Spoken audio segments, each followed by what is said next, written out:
ਹਾਂਜੀ ਗੁਰੂ ਪਿਆਰ ਵਾਲਿਓ,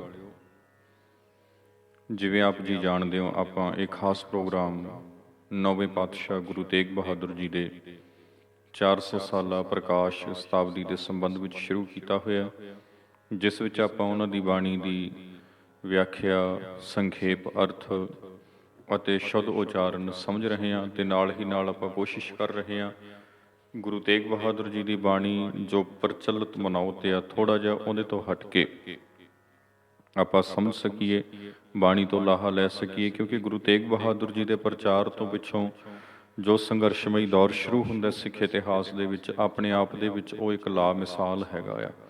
ਇਸ ਲਈ ਸਾਨੂੰ ਗੁਰੂ ਤੇਗ ਬਹਾਦਰ ਸਾਹਿਬ ਦੀ ਬਾਣੀ ਨੂੰ ਵੀ ਉਸ ਪ੍ਰਸੰਗ ਦੇ ਵਿੱਚ ਵਾਚਣਾ ਪੈਣਾ ਆ। ਸੋ ਕੋਸ਼ਿਸ਼ ਆਪਾਂ ਕਰ ਰਹੇ ਹਾਂ ਵੀ ਉਸ ਪ੍ਰਸੰਗ, ਸੂਰਮਗਤੀ ਵਾਲੇ ਪ੍ਰਸੰਗ ਵਿੱਚ ਆਪਾਂ ਚੜ੍ਹਦੀ ਕਲਾ ਵਾਲੇ ਪ੍ਰਸੰਗ ਵਿੱਚ ਬਾਣੀ ਨੂੰ ਵਾਚ ਸਕੀਏ। ਸੋ ਤੁਸੀਂ ਵੇਖ ਰਹੇ ਹੋ ਸਾਡਾ YouTube ਚੈਨਲ ਜਸਵਿੰਦਰ ਸਿੰਘ ਬਡਰੁੱਖਾਂ ਤੇ ਮੈਂ ਜਸਵਿੰਦਰ ਸਿੰਘ। ਫਤਿਹ ਦੀ ਸਾਂਝ ਆਪਾਂ ਆਪਸ ਵਿੱਚ ਪਾਈਏ ਜੀ। ਵਾਹਿਗੁਰੂ ਜੀ ਕਾ ਖਾਲਸਾ, ਵਾਹਿਗੁਰੂ ਜੀ ਕੀ ਫਤਿਹ। ਪਹਿਲੇ ਦੋ ਸ਼ਬਦ ਗੌੜੀ ਰਾਗ ਵਿੱਚੋਂ ਤੁਸੀਂ ਸਰਵਣ ਕਰ ਚੁੱਕੇ ਹੋ। ਤੀਜਾ ਸ਼ਬਦ ਹੈ ਗੌੜੀ ਰਾਗ ਦੇ ਵਿੱਚੋਂ ਗੁਰੂ ਤੇਗ ਬਹਾਦਰ ਜੀ ਦਾ। ਆਪਾਂ ਪਹਿਲਾਂ ਉਸ ਦਾ ਪਾਠ ਕਰਦੇ ਹਾਂ, ਫਿਰ ਉਸ ਉੱਪਰ ਲੋੜੀਂਦੀਆਂ ਉਚਾਰਨ ਸੇਧਾਂ ਦੀ ਆਪਾਂ ਗੱਲ ਕਰਾਂਗੇ ਤੇ ਉਪਰੰਤ ਆਪਾਂ ਉਸ ਦੀ ਵਿਆਖਿਆ ਸਾਂਝੀ ਕਰਾਂਗੇ। ਗੌੜੀ ਮਹਲਾ ਨੌਵਾਂ। ਪ੍ਰਾਣੀ ਕਉ ਹਰ ਜਸ ਮਨ ਨਹੀਂ ਆਵੈ, ਅਹਨਿਸ ਮਗਨ ਰਹਿ ਮਾਇਆ ਮੈਂ, ਕਹੋ ਕੈਸੇ ਗੁਣ ਗਾਵੈ। ਰਹਾਉ। ਪੂਤ ਮੀਤ ਮਾਇਆ ਮਮਤਾ ਸਿਉ, ਇਹ ਬਿਦ ਆਪ ਬੰਧਾਵੈ, ਮ੍ਰਿਗ ਤ੍ਰਿਸ਼ਨਾ ਜਿਉ, ਝੂਠੋ ਇਹ ਜਗ, ਦੇਖ ਤਾਸ ਉਠ ਧਾਵੈ। ਭੁਗਤ ਮੁਕਤ ਕਾ ਕਾਰਨ ਸੁਆਮੀ, ਮੂੜ ਤਾਹਿ ਬਿਸਰਾਵੈ, ਜਨ ਨਾਨਕ ਕੋਟਨ ਮੈਂ ਕੋਊ, ਭਜਨ ਰਾਮ ਕੋ ਪਾਵੈ। ਇਹ ਤੀਜਾ ਸ਼ਬਦ ਆ ਗੌੜੀ ਰਾਗ ਦਾ ਤੇ ਇਹਦੇ ਵਿੱਚ ਪ੍ਰਾਣੀ ਕਉ, ਇੱਥੇ ਆਪਾਂ ਵਿਸ਼ਰਾਮ ਦੇਵਾਂਗੇ। ਪਹਿਲੀ ਤੁਕ ਵਿੱਚ ਕਉ ਸੰਬੰਧ ਕਿਹਾ ਤਾਂ ਇਹਦੇ ਉੱਪਰ ਵਿਸ਼ਰਾਮ ਆਵੇਗਾ। ਅਹਨਿਸ ਰਹਿ ਮਗਨ ਰਹਿ ਮਾਇਆ ਮੈਂ, ਮੰਮੇ ਦਲਾਵਾ। ਕਈ ਵਾਰੀ ਪਾਠੀ ਸਿੰਘ ਪਾਠ ਕਰਨ ਵਾਲੇ ਜਾਂ ਜਗਿਆਸੂ ਜਾਂ ਪ੍ਰੇਮੀ ਜਨ ਜੋ ਗੁਰਬਾਣੀ ਦਾ ਪਾਠ ਕਰਦੇ ਨੇ, ਉਹ ਮੰਮੇ ਦਲਾਈਆਂ ਮੈਂ ਸ਼ਬਦ ਨੂੰ ਮੈਂ ਪੜ੍ਹ ਦਿੰਦੇ ਆ, ਉੱਤੇ ਬਿੰਦੀ ਲਾ ਕੇ ਨਾਸਕੀ ਕਰ ਦਿੰਦੇ ਆ। ਹਾਲਾਂਕਿ ਇਹ ਸ਼ਬਦ ਕਾਰਕ ਰੂਪ ਦੇ ਵਿੱਚ ਵਰਤਿਆ ਜਾਣਾ, ਸੰਬੰਧਕ ਰੂਪ ਦੇ ਵਿੱਚ ਵਰਤਿਆ ਜਾਣਾ ਆ। ਇਸ ਲਈ ਅਸੀਂ ਇਸ ਦਾ ਉਚਾਰਨ ਮੈਂ ਨਹੀਂ ਕਰਾਂਗੇ, ਇਸ ਦਾ ਉਚਾਰਨ ਅਸੀਂ ਕਰਾਂਗੇ ਮੈਂ। ਨਾਸਕੀ ਉਚਾਰਨ ਨਹੀਂ ਹੋਏਗਾ, ਬਿੰਦੀ ਨਹੀਂ ਲੱਗੇਗੀ। ਅਹਨਿਸ ਮਗਨ ਰਹਿ ਮਾਇਆ ਮੈਂ, ਮੈਂ ਦਾ ਅਰਥ ਨਿਕਲੇਗਾ ਵਿੱਚ, ਮਾਇਆ ਵਿੱਚ। ਕਹੋ ਕੈਸੇ ਗੁਣ ਗਾਵੈ। ਕਹੋ ਇਹ ਤੇ ਜੰਬਕੀ ਹਲਕਾ ਵਿਸ਼ਰਾਮ ਦੇਵਾਂਗੇ। ਕੈਸੇ ਗੁਣ ਗਾਵੈ। ਰਹਾਉ। ਪੂਤ ਮੀਤ ਮਾਇਆ ਮਮਤਾ ਸਿਉ, ਸਿਉ ਉਚਾਰਨ ਕਰਾਂਗੇ ਤੇ ਇੱਥੇ ਵਿਸ਼ਰਾਮ ਦੇਵਾਂਗੇ। ਇਹ ਬਿਦ ਆਪ ਬੰਧਾਵੈ, ਮ੍ਰਿਗ ਤ੍ਰਿਸ਼ਨਾ ਜਿਉ, ਝੂਠੋ ਇਹ ਜਗ। ਮ੍ਰਿਗ ਤ੍ਰਿਸ਼ਨਾ ਜਿਉ, ਇੱਥੇ ਵਿਸ਼ਰਾਮ। ਝੂਠੋ ਇਹ ਜਗ, ਇਹਨੂੰ ਇਹੋ ਨਾ ਪੜਿਓ, ਇਹ ਜਗ। ਇਹ ਪੜਨਾਮ ਆ, ਇੱਕ ਵਚਨ ਆ ਤੇ ਇਸ ਲਈ ਇਹਦੇ ਹਾਹੇ ਨੂੰ ਔਂਕੜ ਲੱਗਿਆ ਹੋਇਆ ਤੇ ਇਹ ਔਂਕੜ ਅਰਥਾਂ ਦਾ ਸੂਚਕ ਹੈਗਾ, ਉਚਾਰਨ ਦਾ ਸੂਚਕ ਨਹੀਂ ਹੈਗਾ। ਝੂਠੋ ਇਹ ਜਗ, ਦੇਖ ਤਾਸ ਉਠ ਧਾਵੈ, ਭੁਗਤ ਮੁਕਤ ਕਾ ਕਾਰਨ ਸੁਆਮੀ। ਭੁਗਤ ਮੁਕਤ ਕਾ ਕਾਰਨ ਸੁਆਮੀ। ਮੂੜ ਤਾਹਿ ਬਿਸਰਾਵੈ। ਮੂੜ ਤਾਹਿ, ਤੱਤੇ ਕੰਨਾ ਹਾਹੇ ਨੂੰ ਸਿਹਾਰੀ, ਇਹਨੂੰ ਨਾਸਕੀ ਪੜਾਂਗੇ ਆਪਾਂ। ਤਾਹਿ ਇਹ ਪੜਨਾਮ ਆ, ਇਸ ਦਾ ਅਰਥ ਨਿਕਲੇਗਾ ਉਸ ਨੂੰ। ਬਿਸਰਾਵੈ ਜਨ ਨਾਨਕ, ਇੱਥੇ ਵਿਸ਼ਰਾਮ। ਕੋਟਨ ਮੈਂ ਕੋਊ, ਇੱਥੇ ਵਿਸ਼ਰਾਮ। ਭਜਨ ਰਾਮ ਕੋ ਪਾਵੈ। ਸੋ ਇਸੀ ਉਚਾਰਨ ਅਤੇ ਵਿਸ਼ਰਾਮਾਂ ਦੇ ਸੰਬੰਧ ਵਿੱਚ ਬੇਨਤੀਆਂ ਆਪ ਜੀ ਨੇ ਨੋਟ ਕਰ ਲੈਣੀਆਂ। ਇੱਥੋਂ ਜੋ ਸਾਨੂੰ ਸਿੱਖਿਆ ਦਿੱਤੀ ਹੈ ਗੁਰੂ ਪਾਤਸ਼ਾਹ ਨੇ, ਪ੍ਰਾਣੀ ਕਉ ਹਰ ਜਸ ਮਨ ਨਹੀਂ ਆਵੈ। ਪ੍ਰਾਣੀ ਕਉ, ਪ੍ਰਾਣੀ ਦਾ ਅਰਥ ਤੁਸੀਂ ਸਮਝਦੇ ਹੋ, ਇਨਸਾਨ ਹੈ ਨਾ। ਪ੍ਰਾਣੀ ਕਉ ਹਰ ਜਸ ਮਨ ਨਹੀਂ ਆਵੈ। ਗੁਰੂ ਪਾਤਸ਼ਾਹ ਕਹਿਣ ਲੱਗੇ ਬਈ ਲੋਕਾਂ ਦੀ ਹਾਲਤ ਇਹੋ ਜਿਹੀ ਹੋ ਚੁੱਕੀ ਆ, ਜਾਂ ਤੇ ਧਾਰਮਿਕ ਅਗਵਾਈ ਇਹਨਾਂ ਨੂੰ ਸਹੀ ਨਹੀਂ ਮਿਲੀ, ਰਾਜਨੀਤਿਕ ਪੱਖ ਤੋਂ ਅਗਵਾਈ, ਸੇਧਾਂ ਸਹੀ ਨਹੀਂ ਮਿਲੀਆਂ, ਜ਼ਿੰਦਗੀ ਦੀ ਗੱਡੀ ਸਹੀ ਰਸਤੇ ਉੱਪਰ ਨਹੀਂ ਚੱਲ ਸਕੀ। ਇਸ ਲਈ ਕੀ ਹੋਇਆ, ਪ੍ਰਾਣੀ ਕਉ ਹਰ ਜਸ ਮਨ ਨਹੀਂ ਆਵੈ। ਮਨੁੱਖ ਨੂੰ ਰਮੇ ਹੋਏ ਰਾਮ ਦਾ ਤੇ ਚੇਤਾ ਹੀ ਨਹੀਂ ਆਇਆ। ਈਸ਼ਵਰ ਪ੍ਰਭੂ ਅੱਲਾ ਵਾਹਿਗੁਰੂ ਜੋ ਸਰਬ ਵਿਆਪਕ ਆ, ਉਸ ਦਾ ਤੇ ਚੇਤਾ ਹੀ ਨਹੀਂ ਆਇਆ। ਅਹਨਿਸ ਮਗਨ ਰਹਿ ਮਾਇਆ ਮੈਂ। ਅਹਨਿਸ ਦਾ ਅਰਥ ਹੁੰਦਾ ਹੈ ਦਿਨੇ ਅਤੇ ਰਾਤ। ਮਗਨ ਰਹਿ ਮਾਇਆ ਮੈਂ, ਇਹ ਦਿਨੇ ਅਤੇ ਰਾਤ ਮਾਇਆ ਦੇ ਵਿੱਚ ਹੀ ਮਗਨ ਰਿਹਾ। ਮਗਨ ਦਾ ਅਰਥ ਖਚਿਆ, ਰੁੱਝਿਆ ਰਿਹਾ। ਦਿਨੇ ਅਤੇ ਰਾਤ ਮਾਇਆ ਦੇ ਵਿੱਚ ਹੀ ਮਿਲਿਆ ਰਿਹਾ, ਖਚਿਆ ਮਿਚਿਆ ਰਿਹਾ, ਰੁੱਝਿਆ ਰਿਹਾ, ਮਾਇਆ ਨਾਲ ਹੀ ਉਲਝਿਆ ਰਿਹਾ। ਕਹੋ ਕੈਸੇ ਗੁਣ ਗਾਵੇ, ਦੱਸੋ ਕਹਿੰਦੇ ਹੁਣ ਫਿਰ ਇਹ ਪ੍ਰਮਾਤਮਾ ਦੇ ਗੁਣ ਕਿਵੇਂ ਗਾਵੇ, ਹੈ ਨਾ। ਗੁਣ ਗਾਉਣ ਦਾ ਅਰਥ ਕੇਵਲ ਇਹ ਤੇ ਹੁੰਦਾ ਨਹੀਂ। ਆਪਾਂ ਪਹਿਲਾਂ ਜਦੋਂ ਸਿੱਖ ਰਹਿਤ ਮਰਿਆਦਾ ਦੀ ਵਿਆਖਿਆ ਕੀਤੀ ਸੀ, ਉੱਥੇ ਜਦੋਂ ਨਾਮ ਸਿਮਰਨ ਦੇ ਟੌਪਿਕ ਦੇ ਉੱਪਰ ਆਪਾਂ ਗੱਲ ਕੀਤੀ, ਉੱਥੇ ਆਪਾਂ ਸਾਰੀ ਗੱਲ ਸਪਸ਼ਟ ਕੀਤੀ ਸੀ। ਤੁਸੀਂ ਵਧੇਰੇ ਸੁਣਨਾ ਹੋਵੇ ਤਾਂ ਉੱਥੇ ਜਾ ਸਕਦੇ ਹੋ, ਦੂਜੇ ਭਾਗ ਦੇ ਵਿੱਚ ਸਿੱਖ ਰਹਿਤ ਮਰਿਆਦਾ ਦੀ ਵਿਆਖਿਆ, ਉੱਥੇ ਜਾ ਕੇ ਸੁਣ ਸਕਦੇ ਹੋ। ਗੁਣ ਗਾਉਣ ਦਾ ਅਰਥ ਕੇਵਲ ਇਹ ਨਹੀਂ ਹੁੰਦਾ ਵੀ ਮੂੰਹ ਤੋਂ ਜਪੀ ਜਾਓ।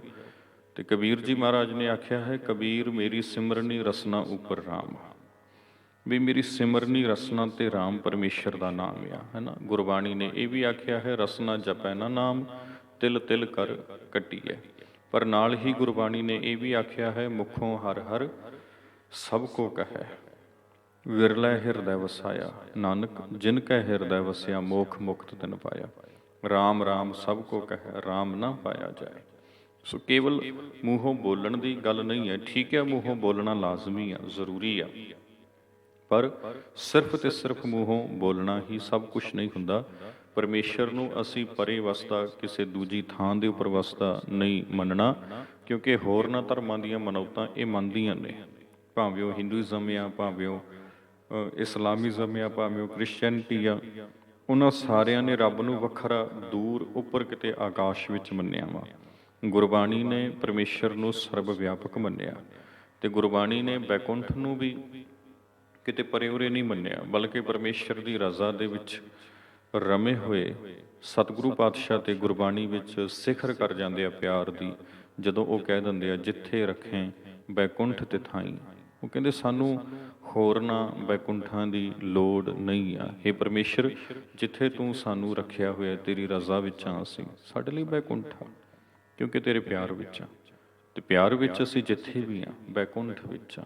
ਤਾਹਾਂ ਬੈਕੁੰਠ ਜਹਾਂ ਕੀਰਤਨ ਤੇਰਾ, ਤੂੰ ਆਪੇ ਸ਼ਰਧਾ ਲਾਏ, ਤੂੰ ਆਪ ਹੀ ਸਾਡਾ ਪ੍ਰੇਮ ਪਾਉਣ ਵਾਲਾ ਆ। ਤੇ ਜਿੱਥੇ ਤੇਰੇ ਪਿਆਰ ਦੀ ਗੱਲ ਹੁੰਦੀ ਹੈ, ਭਾਵੇਂ ਉਹ ਕਿਤੇ ਵੀ ਹੋਵੇ, ਭਲੀ ਸੁਹਾਵੀ ਛਾਪਰੀ ਜਾਂ ਮਹਿ ਗੁਣ ਗਾਏ, ਕਿਤੇ ਹੀ ਕਾਮਨਾ ਤੌਲ ਹਰ ਜਿਤ ਹਰ ਵਿਸਰਾਏ।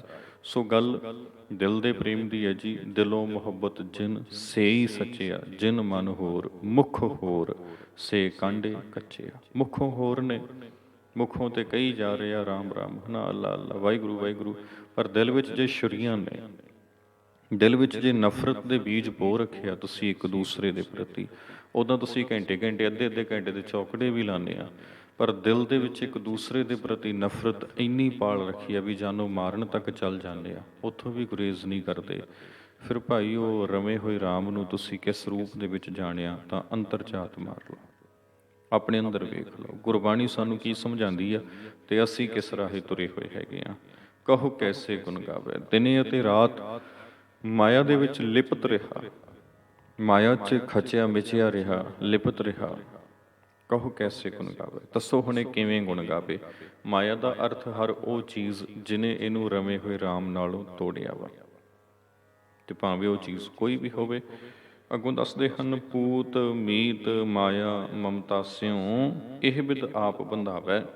ਕਹਿੰਦੇ ਇਹ ਮਨੁੱਖ ਸਹੀ ਸਿੱਖਿਆ ਨਾਲੋਂ ਟੁੱਟ ਕੇ, ਪੂਤ ਮੀਤ ਆਪਣੀ ਔਲਾਦ, ਆਪਣੇ ਮਿੱਤਰ ਦੋਸਤ, ਮਾਇਆ ਮਮਤਾ ਸਿਉ, ਮਾਇਆ ਦੀ ਮਮਤਾ ਨਾਲ, ਮੋਹ ਨਾਲ, ਇਹ ਬਿਦ ਆਪ ਬੰਧਾਵੈ, ਆਪਣੇ ਆਪੇ ਨੂੰ ਇਸ ਤਰੀਕੇ ਨਾਲ ਬੰਨ੍ਹ ਲੈਂਦਾ ਆ।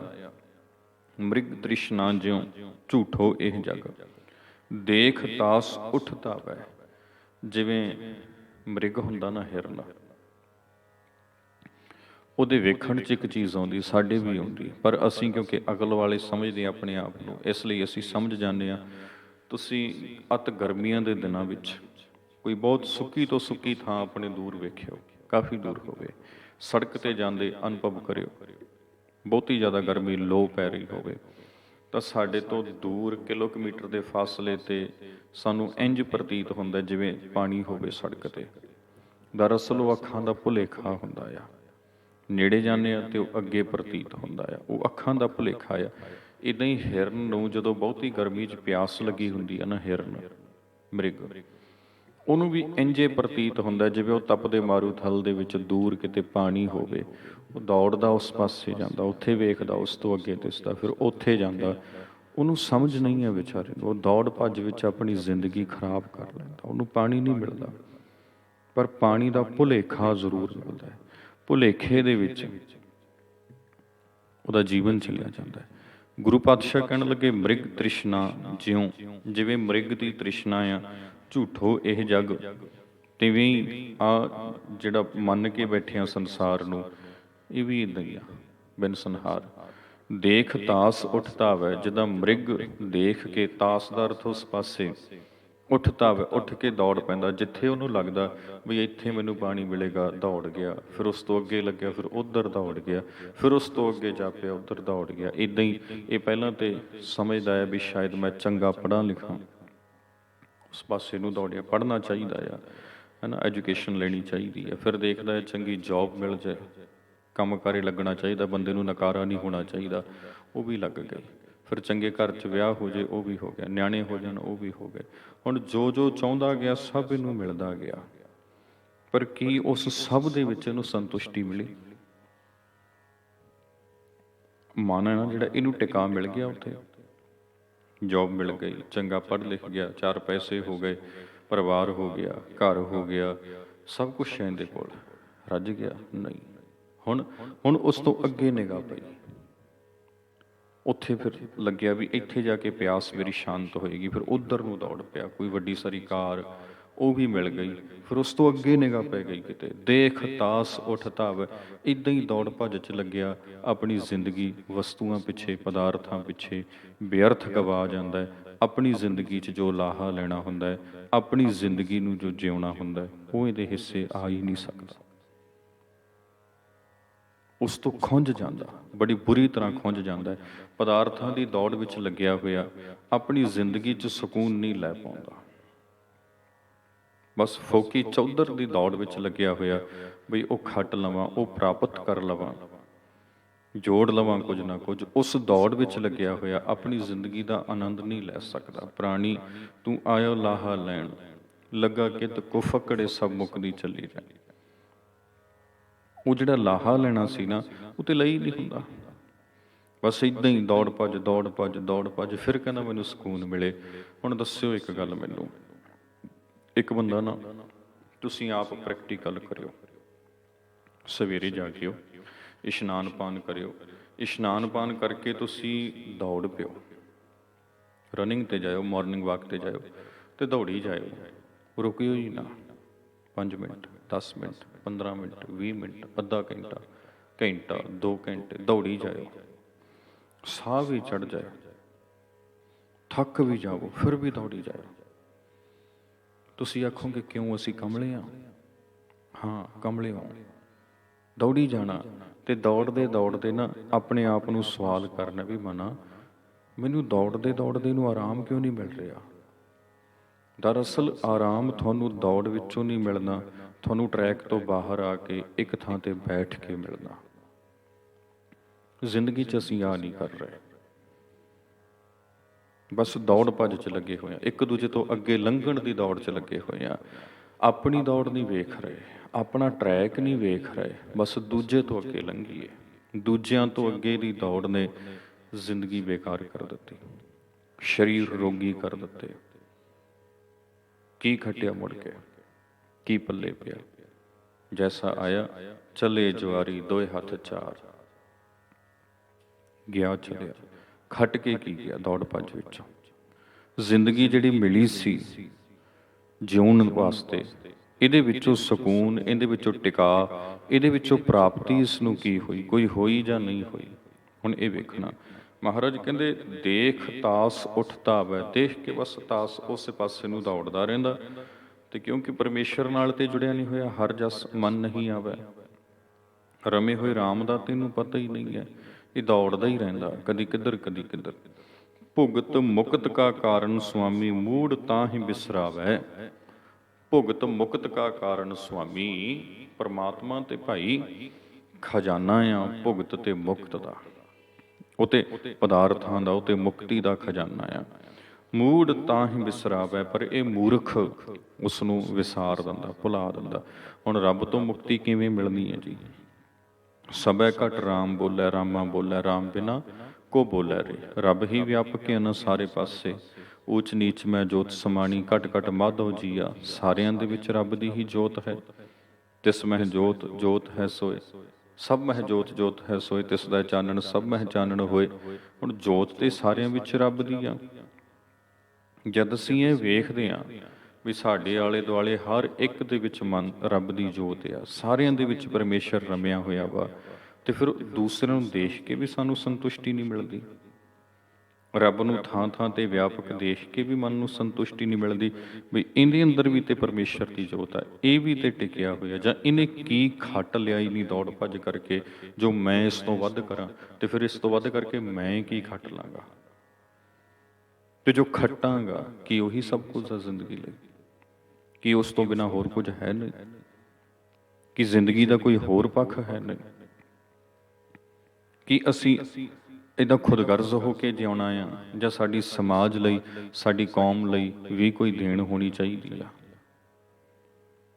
ਮਤਲਬ ਥੋੜਾ ਥੋੜਾ ਨਾ ਝਾਤੀ ਮਾਰੋ, ਦੇਖ। ਕਹਿਣ ਲੱਗੇ ਭੁਗਤ ਮੁਕਤ ਕਾ ਕਾਰਨ ਸੁਆਮੀ।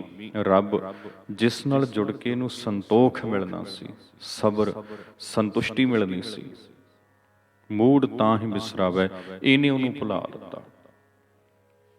ਤੇ ਹੁਣ ਵੱਡੇ ਵੱਡੇ ਬਣੇ ਹੋਏ ਆਲੀਸ਼ਾਨ ਧਰਮ ਸਥਾਨਾਂ ਤੇ ਰੱਬ ਨੂੰ ਪਾਉਣ ਜਾਂਦਾ।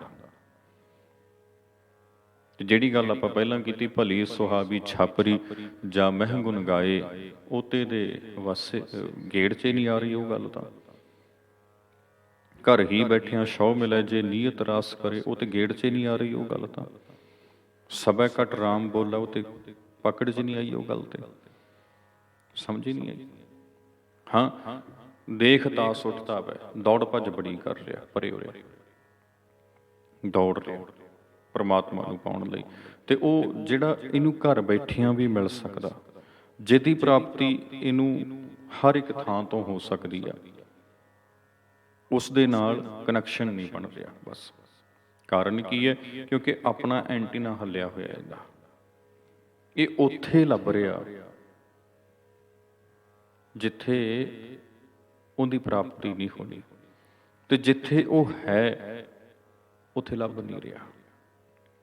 ਇਹਦਾ ਅਰਥ ਇਹ ਨਹੀਂ ਵੀ ਰੱਬ ਕੁਝ ਥਾਵਾਂ ਤੇ ਹੈ ਨਹੀਂ, ਪਰਮੇਸ਼ਰ ਵਿਆਪਕ ਸਾਰੀਆਂ ਥਾਵਾਂ ਤੇ ਆ, ਪਰ ਮਿਲਣਾ ਸਾਨੂੰ ਸਾਡੇ ਅੰਦਰੋਂ ਆ। ਮਿਲਣਾ ਸਾਡੇ ਅੰਦਰੋਂ ਆ।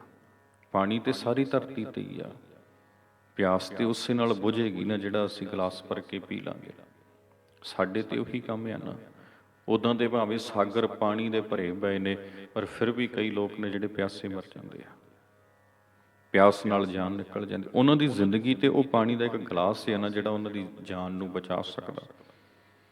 ਇਸ ਲਈ ਅਸੀਂ ਵੇਖਣਾ ਹੈ ਵੀ ਪਰਮੇਸ਼ਰ ਵਾਹਿਗੁਰੂ ਜੀ ਦੀ ਪ੍ਰਾਪਤੀ ਦਾ ਕਿਹੜਾ ਰਸਤਾ ਸਾਨੂੰ ਗੁਰੂ ਸਾਹਿਬ ਨੇ ਦੱਸਿਆ। ਤੇ ਫਿਰ ਜਦੋਂ ਉਹ ਰਸਤਾ ਗੁਰੂ ਸਾਹਿਬ ਨੇ ਦੱਸਿਆ, ਫਿਰ ਗੁਰੂ ਸਾਹਿਬ ਦੇ ਵਿਰੋਧੀ ਕੌਣ ਕੌਣ ਹੋਏ ਹੋਣਗੇ? ਵੱਡੇ ਵੱਡੇ ਆਲੀਸ਼ਾਨ ਧਰਮ ਸਥਾਨਾਂ 'ਚ ਬੈਠਣ ਵਾਲੇ, ਕੀ ਉਹ ਗੁਰੂ ਸਾਹਿਬ ਦੇ ਵਿਰੋਧੀ ਨਹੀਂ ਹੋਏ ਹੋਣਗੇ? ਜਦੋਂ ਗੁਰੂ ਸਾਹਿਬ ਨੇ ਆਖਿਆ ਹੋਣਾ ਵੀ ਘਰ ਹੀ ਬੈਠਿਆਂ ਸ਼ੌ ਮਿਲੇ, ਨੀਅਤ ਰਾਸ ਕਰੇ, ਸਭੈ ਘਟ ਰਾਮ ਬੋਲੇ, ਰਾਮਾ ਬੋਲੇ ਰਾਮ ਬਿਨਾ ਕੋ ਬੋਲੇ ਰੇ। ਜਦੋਂ ਉਹਨਾਂ ਦਾ ਬਿਜ਼ਨਸ ਠੱਪ ਹੋਇਆ ਹੋਣਾ, ਫਿਰ ਕੀ ਉਹ ਗੁਰੂ ਸਾਹਿਬ ਦੇ ਵਿਰੋਧੀ ਨਹੀਂ ਹੋਏ ਹੋਣੇ? ਕੀ ਉਹਨਾਂ ਨੇ ਸ਼ਿਕਾਇਤਾਂ ਨਹੀਂ ਕੀਤੀਆਂ ਹੋਣੀਆਂ ਗੁਰੂ ਸਾਹਿਬ ਦੀਆਂ? ਜਨ ਨਾਨਕ ਕੋਟਨ ਮੈਂ ਕਉ, ਭਜਨ ਰਾਮ ਕੋ ਪਾਵੈ। ਕਹਿੰਦੇ ਕਰੋੜਾਂ ਦੇ ਵਿੱਚੋਂ ਕੋਈ ਵਿਰਲਾ ਜੋ ਪਰਮੇਸ਼ਰ ਦਾ ਭਜਨ ਪ੍ਰਾਪਤ ਕਰਦਾ। ਹੁਣ ਤੁਸੀਂ ਆਖੋਗੇ ਜੀ ਸਾਡੇ ਕੋਲ ਤਾਂ ਭਜਨ ਗਾਉਣ ਵਾਲੇ ਬੜੇ ਨੇ, ਅਸੀਂ ਤੇ ਪੈਸੇ ਦੇ ਕੇ ਕਿੰਨੇ ਹੀ ਭਜਨ ਗਾਉਣ ਵਾਲੇ ਬੁਲਾ ਸਕਦੇ ਹਾਂ, ਕੀਰਤਨ ਕਰਨ ਵਾਲੇ, ਕਥਾ ਕਰਨ ਵਾਲੇ ਸੱਦ ਸਕਦੇ ਹਾਂ। ਪਰ ਗੁਰੂ ਸਾਹਿਬ ਕਹਿੰਦੇ ਕੋਟਨ ਮੈਂ ਕਉ, ਭਜਨ ਰਾਮ ਕੋ ਪਾਵੈ। ਕਰੋੜਾਂ ਵਿੱਚੋਂ ਕੋਈ ਵਿਰਲਾ ਆ ਜਿਹਨੂੰ ਇਹ ਜੁਗਤੀ ਆਈ ਹੈ ਭਜਨ ਗਾਉਣ ਦੀ। ਕਿਹੜੀ ਜੁਗਤੀ ਆਈ ਹੈ ਜੀ? ਸਭੈ ਘਟ ਰਾਮ ਬੋਲੇ ਵਾਲੀ ਜੁਗਤੀ, ਘਰ ਹੀ ਬੈਠਿਆਂ ਸ਼ੌ ਮਿਲੇ ਵਾਲੀ ਜੁਗਤੀ। ਬਾਹਰ ਟੋਲੇ ਸੋ ਭਰਮ ਭੁਲਾਹੀ, ਉਹ ਸਮਝਣਾ ਕਾਹੇ ਰੇ ਬਨ ਖੋਜਨ ਜਾਈ, ਉਹ ਗੱਲ ਗੇੜ 'ਚ ਆ ਜਾਣੀ, ਇਹ ਜੁਗਤੀ, ਇਹ ਸਮਝ ਆ ਜਾਣੀ, ਇਹ ਗੱਲ ਪਕੜ 'ਚ ਆ ਜਾਣੀ, ਤੇ ਫਿਰ ਇਸ ਰਸਤੇ ਉੱਪਰ ਤੁਰ ਪੈਣਾ, ਤੇ ਫਿਰ ਤੁਰ ਕੇ ਭੁਗਤ ਮੁਕਤ ਕੇ ਕਾਰਨ ਸੁਆਮੀ ਦੀ ਪ੍ਰਾਪਤੀ ਕਰ ਲੈਣੀ। ਤੇ ਜੇ ਨਹੀਂ ਹੁੰਦੀ ਫਿਰ ਗੁਰੂ ਸਾਹਿਬ ਨੇ ਕਹੀ ਦਿੱਤਾ, ਪ੍ਰਾਨੀ ਕਉ ਹਰ ਜਸ ਮਨ ਨਹੀਂ ਆਵੇ। ਫਿਰ ਤਾਂ ਭਾਈਏ ਨੂੰ ਪਰਮੇਸ਼ਰ ਚੇਤਾ ਨਹੀਂ ਆਉਂਦਾ। ਇਸ ਲਈ ਹੁਣ ਗੁਰੂ ਤੇਗ ਬਹਾਦਰ ਮਹਾਰਾਜ ਇੱਦਾਂ ਦੱਸ ਰਹੇ ਨੇ ਬਈ ਮਾਇਆ ਵਿੱਚ ਫਸੇ ਹੋਏ ਮਨੁੱਖ ਨੂੰ ਰੱਬ ਚੇਤਾ ਨਹੀਂ ਆਉਂਦਾ। ਭਾਈ ਇਹਨੂੰ ਰੱਬ ਵੀ ਉਹ ਦੱਸਿਆ ਗਿਆ ਜਿਹੜਾ ਪ੍ਰਸੰਨ ਮਾਇਆ ਦਿੱਤਿਆਂ ਹੁੰਦਾ ਆ, ਪੈਸੇ ਤੋਂ ਬਿਨਾਂ ਜੋ ਜਿਸ ਦੀ ਪ੍ਰਸੰਨਤਾ ਪ੍ਰਾਪਤ ਕਰਨੀ ਵੀ ਕਠਿਨ ਆ। ਕਿਸ ਵੀ ਧਾਰਮਿਕ ਥਾਂ ਤੇ ਚਲੇ ਜਾਓ, ਪੈਸਾ ਜ਼ਰੂਰੀ ਹੋਇਆ ਵਾ, ਜ਼ਰੂਰੀ ਹੋਇਆ, ਰੱਬ ਨੂੰ ਖੁਸ਼ ਕਰਨ ਲਈ ਜ਼ਰੂਰੀ ਹੋਇਆ ਵਾ। ਸੋ ਇਹ ਚੇਤਾ ਰੱਖਣਾ ਆਪ ਜੀ ਨੇ, ਪਰਮੇਸ਼ਰ ਦੀ ਖੁਸ਼ੀ ਪੈਸੇ ਨਾਲ ਨਹੀਂ, ਤੁਹਾਡੇ ਪਿਆਰ ਨਾਲ ਆ। ਸਾਚਾ ਸਾਹਿਬ ਸਾਚ ਨਾਏ, ਭਾਖਿਆ ਭਾਉ ਅਪਾਰ, ਜਿਨ ਪ੍ਰੇਮ ਕੀਓ ਤਿਨ ਹੀ ਪ੍ਰਭ ਪਾਇਓ। ਸੋ ਇਹ ਆਪ ਜੀ ਨੇ ਚੇਤਾ ਰੱਖਣਾ। ਇੱਦਾਂ ਗੁਰੂ ਤੇਗ ਬਹਾਦਰ ਜੀ ਨੇ ਸਮਝਾਇਆ ਹੈ। ਇਸ ਤੋਂ ਅਗਲਾ ਸ਼ਬਦ ਆਪਾਂ ਉਹ ਅਗਲੇ ਹਿੱਸੇ ਵਿੱਚ ਸਾਂਝਾ ਕਰਦੇ ਹਾਂ। ਫਿਲਹਾਲ ਇੰਨੀ ਹੀ ਬੇਨਤੀ ਆਪ ਨੇ ਪ੍ਰਵਾਨ ਕਰਨੀ। ਤੁਸੀਂ ਵੇਖ ਰਹੇ ਹੋ ਸਾਡਾ YouTube ਚੈਨਲ ਜਸਵਿੰਦਰ ਸਿੰਘ ਬਡਰੁੱਖਾਂ। ਫਤਿਹ ਪ੍ਰਵਾਨ ਕਰਨੀ। ਵਾਹਿਗੁਰੂ ਜੀ ਕਾ ਖਾਲਸਾ, ਵਾਹਿਗੁਰੂ ਜੀ ਕੀ ਫਤਿਹ।